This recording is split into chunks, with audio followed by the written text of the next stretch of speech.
رمضان شریف کی آخری طاق راتوں میں ایک خاص عبادت جس سے آپ وہ سب کچھ پا سکتے ہیں جس کے لیے آپ دن رات اللہ تعالیٰ سے چپ کے اٹھتے بیٹھتے دعائیں کرتے رہتے ہیں، وہ عبادت بتانے سے پہلے میں یہ بتانا چاہوں گی کہ رمضان شریف کیا ہے۔ رمضان رمض سے ماخوذ ہے۔ رمض اس بارش کو کہتے ہیں جو خریف سے پہلے ہو، پس اس مہینے میں اول 10 تاریخوں میں رحمت برستی ہے، دوسری دہائی میں مغفرت اور تیسری دہائی میں دوزخ سے آزادی۔ رمضان شریف میں 15 رحمتیں نازل ہوتی ہیں، جس میں فراخی رزق، زر و مال کی زیادتی، وہ تمام کھانا جو کھایا جاتا ہے وہ سب عبادت میں لکھا جاتا ہے، اور تمام اعمال جو نیک کیے جاتے ہیں وہ 2 چند ہو جاتے ہیں۔ کل فرشتے زمین و آسمان کے روزہ دار کے لیے بخشش مانگتے ہیں، شیاطین بند کر دیے جاتے ہیں، دوزخ بند کر دیے جاتے ہیں، آسمان کے دروازے رحمت کے کشادہ ہو جاتے ہیں، جنت کے دروازے کھول دیے جاتے ہیں، ہر رات 7 لاکھ گناہ گار دوزخ سے آزاد ہوتے ہیں، یعنی 49 لاکھ لوگ 10ویں ہر جمعے کی رات اس قدر دوزخ سے آزاد ہوتے ہیں جتنے 7 دن میں آزاد ہوتے ہیں۔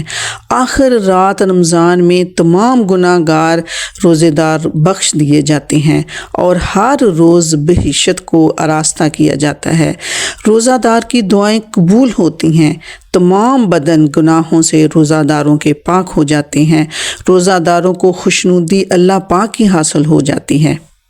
اس مہینے کا ہر فرض دوسرے مہینہ کے 70 فرضوں کے برابر ہے اور نفل دوسرے مہینے کے فرضوں کے برابر ہے۔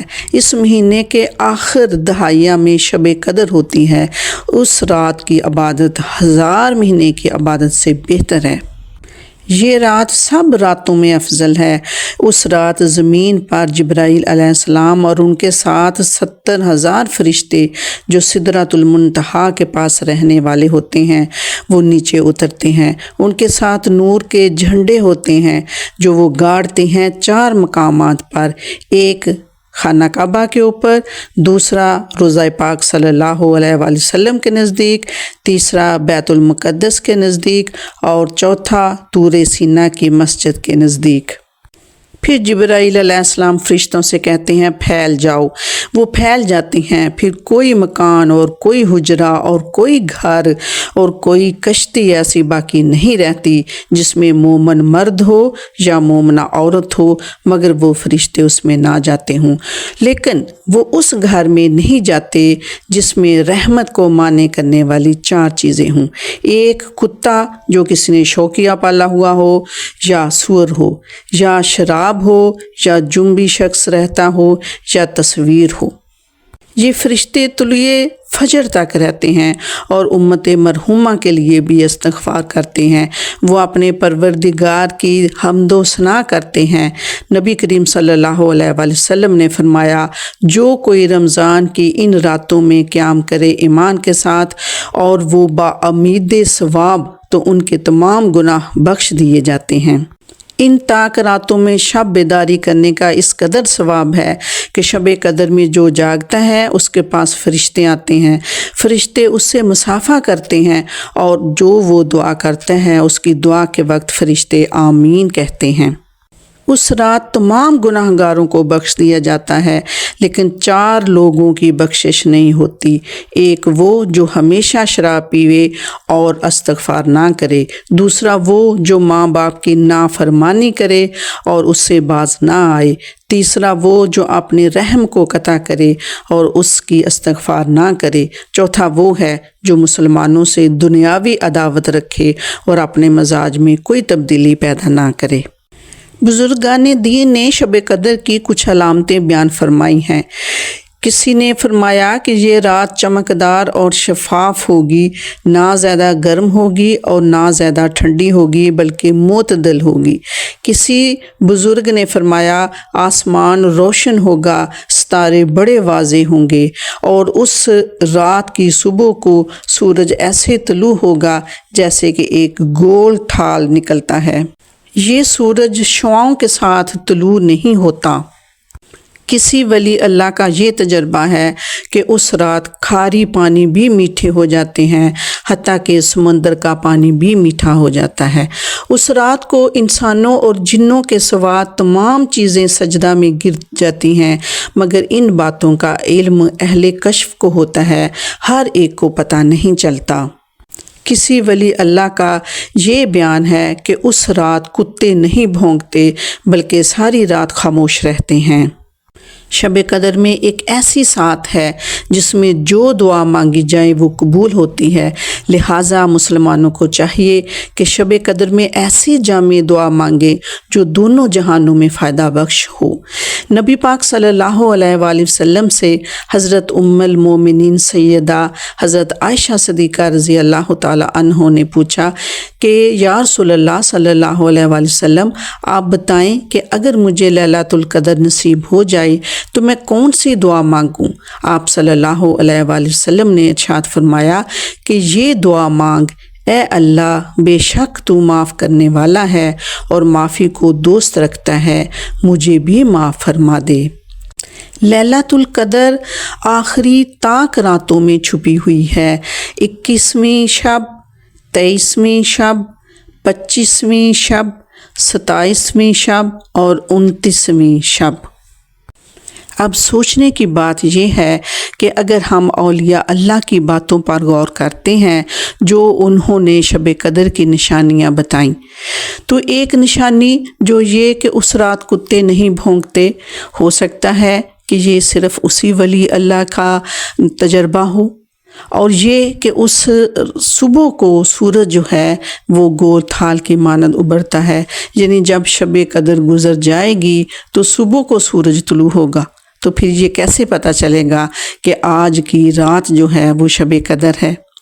پھر جو ولی اللہ نے فرمایا کہ اس رات سمندر کا پانی بھی میٹھا ہوتا ہے، اب کون سمندر کا پانی چکھے گا؟ تو پھر اسے پتہ چلے گا کہ کھاری پانی جو ہے وہ میٹھا ہو چکا ہے۔ اور یہ فرمان کہ اس رات موسم معتدل رہتا ہے، نہ زیادہ گرم ہوتا ہے اور نہ ہی زیادہ ٹھنڈا ہوتا ہے۔ تو یہ موسم کی کیفیات ہیں، اگر وہ شدید سردی میں شب قدر آتی ہے تو ٹھنڈ ہوگی، شدید گرمی میں آتی ہے تو گرمی ہوگی۔ تو یہ مختلف اولیاء کے اپنے اپنے تجربات ہیں۔ ہمیں شب قدر کی تلاش کے لیے نبی پاک صلی اللہ علیہ وآلہ وسلم کے فرمان کے اوپر ہی عمل کرنا ہے۔ پیارے آقا صلی اللہ علیہ وآلہ وسلم جب آخری عشرہ آتا تو خود بھی اور اپنے گھر والوں کو بھی ہدایت فرماتے اور کمر کس لیتے کہ ان کو بھی جگاتے اور خود بھی ساری رات جاگتے اور شب قدر کو پانے کی اور اس کو تلاش کرنے کی کوشش میں لگ جاتے۔ شب قدر کی خاص گھڑیاں وہ ہم نہیں جانتے، وہ خاص گھڑیاں کون سی ہوں گی، وہ صرف اور صرف اہل کشف پہ ہی ظاہر ہوتی ہیں۔ تو ایسی دعا جو آپ کی ہر دعا کو مقبول کر دے، قبول کر لے، وہ یہ ہے کہ آپ نے ان طاق راتوں میں، ہر طاق رات میں آپ نے قرآن پاک میں جو 14 سجدے ہیں، ان سجدوں میں پہلے نشانی لگا لینی ہے۔ قرآن پاک میں آپ نے ان جگہوں پہ جہاں پہ سجدے آئیں گے، آپ نے کوئی کاغذ رکھ کے کسی بھی طریقے سے نشانی لگا لینی ہے۔ پھر آپ نے پہلے سجدہ آیت تلاوت کرنی ہے، پھر آپ نے سجدہ کرنا ہے، پھر دوسری سجدہ آیت تلاوت کرنی ہے، پھر سجدہ کرنا ہے۔ اور سجدہ جو ہے وہ صرف 3 دفعہ تسبیح نہیں پڑھنی، آپ نے طویل سجدہ کرنا ہے، طویل سجدے کرنے ہیں۔ اس طرح آپ نے ہر آیت کو تلاوت کرنا ہے، پھر اس کے بعد آپ نے اس آیت کا سجدہ کرنا ہے، اور سجدہ آپ نے طویل کرنا ہے، یعنی تسبیح کی مقدار زیادہ کرنی ہے، اور زیادہ بھی طاق میں ہی رکھنی ہے۔ وہ آپ کو کیسے پتہ چلے گا کہ آپ نے پہلی 3 دفعہ تسبیح پڑھ کے پھر آپ نے جوڑے جوڑے ملاتے جانا ہے، تو آپ جتنی بے شمار تسبیح پڑھ لیں وہ طاق میں ہی رہے گی۔